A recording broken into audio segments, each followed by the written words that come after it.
मध्ये काय परिस्थिती आहे तीही पाहूयात। अमृतसरमधील शाळा आजपासून सुरू होणार आहेत। गेल्या 8 दिवसांपासून अमृतसरमधील शाळा बंद होत्या। नेहमीपेक्षा कमी वेळेसाठी आता विद्यार्थ्यांचे वर्ग भरणार असल्याची माहिती आहे। थेट जाऊया अमृतसरमध्ये, आपले प्रतिनिधी प्रदीप कापसे आपल्या सोबत आहेत। प्रदीप, काय सध्याची परिस्थिती आहे? आज कसं वातावरण आहे अमृतसरमध्ये?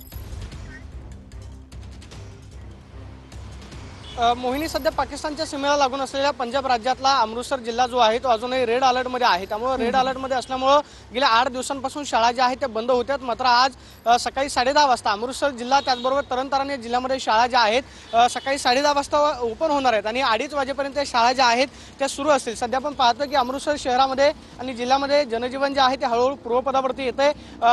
गेल्या 2 दिवसांपासून नागरिक जे आहेत ते घराच्या बाहेर पडायला तयार नव्हते, मात्र आता सकाळच्या सत्रामध्ये नागरिक जे आहेत ते कामाच्या निमित्तानं घराबाहेर पडतायत। मात्र अजूनही अमृतसर जिल्हा जो आहे तो रेड अलर्ट मध्येच आहे। नागरिक जे आहे ते भीतीच्या कारणास्तव घराबाहेर पडायला तयार नाहीत। त्यामुळे या सीमावर्ती भागाच्या जिल्ह्यांमध्ये खरं तर आर्थिक व्यवहाराचा फटका जो आहे तो सुद्धा मोठ्या प्रमाणावरती व्यापाऱ्यांना सहन करावा लागतो, कारण भीतीपोटी नागरिक जे आहेत ते रस्त्यावरती फिरायला तयार नाहीत। दुसऱ्या बाजूला जर आपण या ठिकाणी नजर टाकली तर हळू सकाळच्या सत्रामध्ये रिक्षा असतील, त्याचबरोबर येणारे नागरिक जे आहेत ते आपल्याला शहरामध्ये पाहायला मिळतात। आज सकाळी 10:30 वाजता अमृतसर जिल्ह्यामध्ये ज्या शाळा गेल्या 8 दिवसांपासून बंद होत्या त्या पुन्हा एकदा सुरू होत आहेत। त्यामुळे विद्यार्थ्यांना दिलासा मिळालेला आहे की कदाचित दुपारी 2:30 वाजेपर्यंत या शाळेमध्ये जे आहे विद्यार्थ्यांना शिकता येणार आहे। मात्र दुपारी 2:30 वाजता शाळा ज्या आहेत त्या बंद कराव्या लागतील। 2:30 नंतर या शाळा बंद झाल्यानंतर नक्कीच। धन्यवाद गिरीश, धन्यवाद प्रदीप दिलेल्या सविस्तर माहितीसाठी।